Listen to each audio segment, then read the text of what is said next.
উদযাপন করা যাবে কিনা,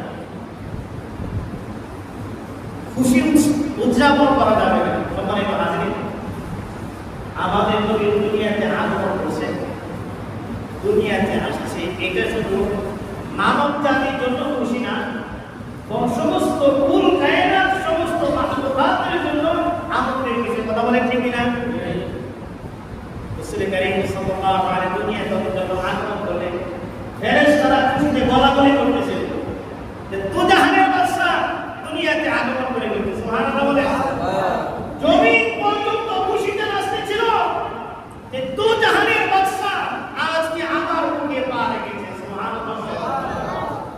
এই কুল কায়নাত রাসূলের জন্য হয়ে খুশি, আনন্দিত।